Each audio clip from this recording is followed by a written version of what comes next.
नमस्कार दोस्तों, आपका हमारे चैनल में हार्दिक स्वागत है। दोस्तों, आज के इस वीडियो में हम आपको बताएंगे एक ऐसे खास बीज मंत्र के बारे में जो बेहद शक्तिशाली है और इतनी तीव्रता से असर दिखाता है कि 24 घंटे में ही संपूर्ण मनोकामनाओं को भी पूर्ण यह बीज मंत्र कर सकता है। बीज मंत्र की खासियत सबसे अच्छी ये होती है कि जब भी कोई व्यक्ति इनका जाप करता है और निरंतर करता है तो उसके शरीर में इन बीज मंत्रों की ऊर्जा दौड़ने लग जाती है और उस व्यक्ति के शरीर में जो भी उसके दिमाग में मनोकामनाएं घूमती रहती हैं, क्योंकि इंसान के मन में हमेशा ही मनोकामनाएं और इच्छाएं घूमती ही रहती हैं, तो जो भी मनोकामनाएं उसकी अधूरी रह जाती हैं, अपूर्ण रह जाती हैं, तो उन सारी अपूर्ण मनोकामनाओं को यह बीज मंत्र पूर्ण करवाता है। लेकिन बिल्कुल विधि अनुसार इस बीज मंत्र का जाप किया जाता है। किस प्रकार किया जाता है इस वीडियो में हम आपको विस्तार से बताएंगे। ध्यान से बिल्कुल सुने। सबसे पहले वीडियो को लाइक करके कमेंट बॉक्स में ओम नमः शिवाय अवश्य ही लिख दें, जिससे भोले बाबा की कृपा आप पर हमेशा बनी रहे। तो दोस्तों, आपको बता दें कि हर एक इंसान का अपना ऑरा होता है। जैसा कि हमने पिछले वीडियोस में भी आपको बताया है कि हर एक इंसान का अपना ही ऑरा होता है। उसका ऑरा किस प्रकार से उसके शरीर में है, यानी कि उसका ऑरा पॉजिटिव है, नेगेटिव है, किस प्रकार का उसका ऑरा हो गया है, उसी अनुसार उस व्यक्ति की मनोकामनाएं पूर्ण होती हैं। जैसे कि अगर कोई व्यक्ति अपने जीवन में परेशान हो, हताश हो, तो ये चीज़ आप नोटिस करिएगा कि उन समय में उस व्यक्ति की मनोकामनाएं पूर्ण नहीं होती हैं, क्योंकि ऑरा ही बिल्कुल नेगेटिव हो जाता है। तो कैसे आखिर मनोकामनाएं पूर्ण हो सकती हैं। वहीं दूसरी ओर अगर किसी व्यक्ति का ऑरा पॉजिटिव हो जाए तो उसकी संपूर्ण मनोकामनाएं पूर्ण होती चली जाती हैं। और बीज मंत्रों की यही खासियत होती है कि इनका जाप करने से संपूर्ण ऑरा बिल्कुल सकारात्मक हो जाता है, जिसकी वजह से उस व्यक्ति की मनोकामनाएं पूर्ण होने लग जाती हैं। तो इस बीज मंत्र को जाप करने के लिए इसकी विधि इस प्रकार है कि जितनी भी आपकी उम्र है उतने ही पीपल के पत्ते आपको लेने हैं। सबसे पहले तो हम आपको इसके महत्वपूर्ण दिन बता देते हैं, जैसे कि पूर्णिमा, अमावस्या, सावन का महीना, एकादशी का दिन, दिवाली, होली, दशहरा या कोई भी खास नवरात्रि होती है, कोई भी खास दिन होता है, उन दिनों पर अगर यह उपाय प्रयोग शुरू किया जाता है तो निश्चित ही इसके बहुत अच्छे परिणाम मिलते हैं।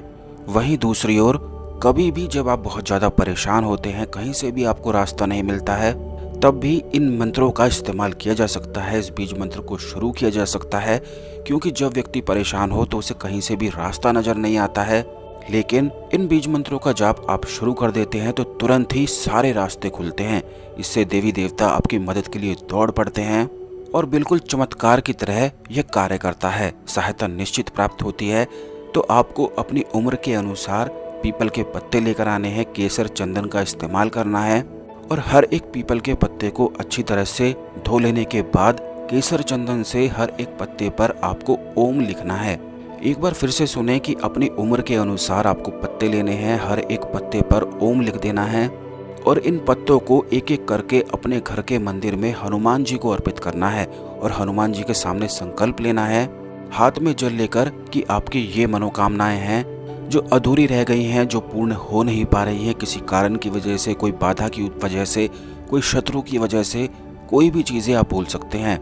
बस उसके बाद आपको इस मंत्र का उच्चारण करना है, ओम एम ह्रीम हन हनुमते नमः। इस मंत्र को बिल्कुल ध्यान से सुने, ओम एम ह्रीम हन हनुमते नमः। बस इस मंत्र का एक माला आपको जाप करना है। अगले दिन जो पीपल के पत्ते आपने चढ़ाए हैं, इनको उठाकर बिल्कुल पत्थर पर आपको इन्हें पीस लेना है, सिलबाट का इस्तेमाल करना है और इसमें चंदन आपको मिला देना है। या फिर चंदन आपके पास नहीं है तो केसर भी मिलाया जा सकता है, या फिर बाजार से मौजूद रेडीमेड ही केसर चंदन बड़ी आसानी से प्राप्त हो जाता है, तो वो आप मिला सकते हैं। ऐसा मिलाने के बाद एक पेस्ट तिलक सा आपको तैयार कर लेना है, जिसका इस्तेमाल रोज आपको तिलक के रूप में अपने मस्तक पर करना है। इंसान का जो भाग्य होता है, उसकी किस्मत जो होती है, वो उसके मस्तक पर ही विराजमान रहती है और वहीं से उसका ऑरा शुरू होता है। और ये भी बात आप देख सकते हैं कि जब इंसान परेशान होता है तो सबसे पहले उसके सर में दर्द होता है, और वो इसीलिए होता है क्योंकि तुरंत उसका ऑरा बिगड़ जाता है, उसका मस्तक बिगड़ जाता है। और यही वजह है कि संपूर्ण साधु ऋषि मुनि अपने माथे को बिल्कुल कवर करके रखते थे, कोई पेस्ट से, चंदन से, हल्दी से, जिससे उनका मस्तक, उनका ऑरा कवर हुआ रहे और कोई भी बाहर से उन पर घात ना कर सके।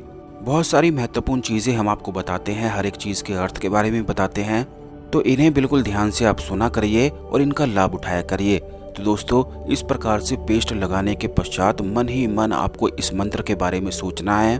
ओम एम ह्रीम हन हनुमते नमः।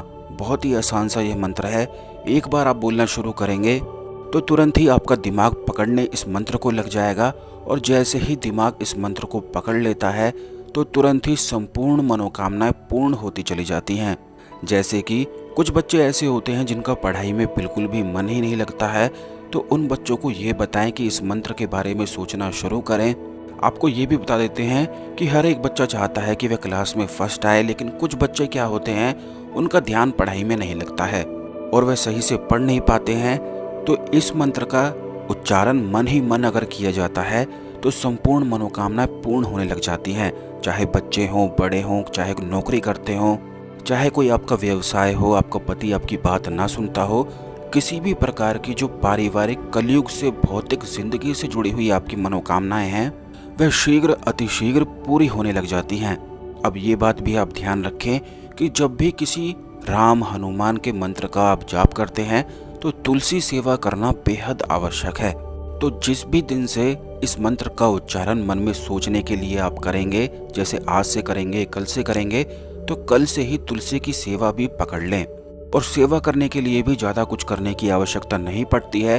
बस इतना आपको ध्यान रखना है कि सुबह जब आप उठें तो सबसे पहले आपको तुलसी के पौधे में जल डालना है, यानी कि मुंह धोने से पहले भी, कुल्ला करने से पहले भी तुलसी के पौधे में जल डालना है, नमस्कार करना है, अपनी मनोकामनाओं को बोलना है और इस मंत्र का जो हमने आपको बताया है इसका उच्चारण करते जाना है। यह इस मंत्र की विधि हमने आपको बताई है। वैसे तो ये मंत्र कई और तरीकों से भी इस्तेमाल किया जा सकता है, लेकिन मनोकामनाओं की पूर्ति हेतु यह विधि बिल्कुल सरल है, ज़्यादा जटिल इसमें कुछ भी नहीं है। अगर ज़्यादा भी आपसे नहीं होता है तो उससे भी सरल हम आपको बता देते हैं कि अगर जब आप खाना खाते हैं तो खाना खाते समय भी केवल उसी समय इस मंत्र को मन ही मन सोचा जाता है, तो खाने के साथ मिलकर यह मंत्र शरीर में समा जाता है। और जो पेस्ट हमने आपको बताया है, रात को सोने से पहले अवश्य ही लगाएं। जैसे कि कुछ लोगों की नौकरी होती है तो नौकरी पर वह पेस्ट लगाकर नहीं जा सकते हैं, छोटा सा तिलक ही आप लगा सकते हैं, लेकिन रात को पूरा माथा आप कवर करके अवश्य ही सोया करें। तुरंत आप यूं देखेंगे कि इतने अच्छे अनुभव आपको होने लग जाएंगे कि आप खुद भी हैरान रह जाएंगे। जब आपको अच्छे अनुभव हो तो इस वीडियो में आकर कमेंट अपने अवश्य लिखें। इस वीडियो को दूसरे लोगों के साथ भी अवश्य शेयर कर दें, जिससे सभी लोग इस जानकारी का लाभ उठा सकें और आपके अच्छे कर्मा बढ़ सकें। क्योंकि जब आपके अच्छे कर्मा बढ़ते हैं तो किस्मत तुरंत अपने आप बलवान होती है। तो शेयर भी अवश्य करें। किस बारे में आप जानना चाहते हैं ये भी आप कमेंट कर सकते हैं, जो आने वाले वीडियोस में उन टॉपिक के बारे में भी हम आपको निश्चित ही बताएंगे। तो आज के लिए इतना ही। धन्यवाद। ओम नमः शिवाय। हर हर महादेव।